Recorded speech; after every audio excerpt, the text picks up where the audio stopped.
How do you budget for franchise growth?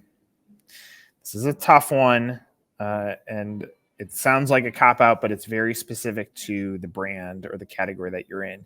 You can certainly look up in the sky and say, I want to spend $5,000 per deal.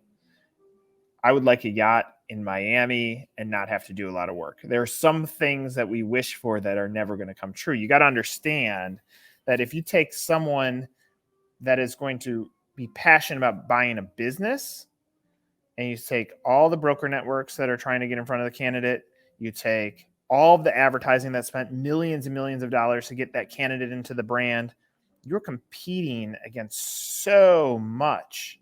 And so budgeting ends up being a critical part of it. Historically, there's two ways I would recommend looking at it. One is your franchise fee is your cost of acquisition. So if you have a $30,000 franchise fee, be willing to spend $30,000 to get a deal in. Now, if I go back to previous videos, I think you need that money to actually support the franchisee. However, it gives you a mindset of, am I willing to spend $30,000 to get a franchisee in? Two, you better figure out what is your deal value. And the way that I do a deal value is, what do you expect to pull in from royalty over 1, 2, or 3 years as a benchmark, and say, would I be willing to spend all that for lead generation? If you haven't defined the why you why now, the budget ends up being irrelevant, which is why the budget comes last in our process. It's more so, let's figure out what the messaging is and then deliver it. Rule of thumb, I tend to tell brands, spend $25,000 per deal. So you spend $100,000, you need 4 deals, and those 4 deals should be worth X amount of money back to your business. That might seem like a lot of money, but the return ends up being tremendous. I've used this example before. I was talking to a franchisor. I said, what does a first year royalty look like for your business? I said, about $50,000. I said, okay, so over 5 years, you're going to get $250,000. I said, yeah. So park that to the side. I said, what if I said, I want to give you $250,000 cash right now? How much would you be willing to give me in exchange for $250,000 cash? And one person said, I'll give you $100,000.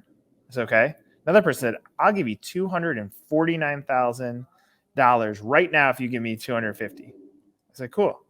I said, but I just showed you there's going to be a pathway to you making $250,000 through franchising, and you're telling me that you want to spend $10,000 per deal? I'm like, fair point. So when you're budgeting, you want to work through some of these things. Now, cash is king. So I don't recommend putting all the cash to the side. I actually recommend building rolling budgets so that you're building success. As you have more success, you're building up your budget. And so when it comes to budgeting for franchise growth, it is not cheap. Don't let anybody tell you that you turn on these lights and magically you start selling franchises. Rarely there is a category king that pops in and people are super excited and pumped up about that brand, that the leads naturally come in because of the awareness that it has. Typically that's reserved for food. So if you think through this and you're thinking of your budget for next year, 1, I would set some cash aside. 2, I would create a rolling budget mindset that every time you close a deal, you're going to put more in. 3, I would make it consistent. Do not turn off the faucet. You reset. Franchise development is much like a locomotive. If it halts, you got to slowly get the thing going again.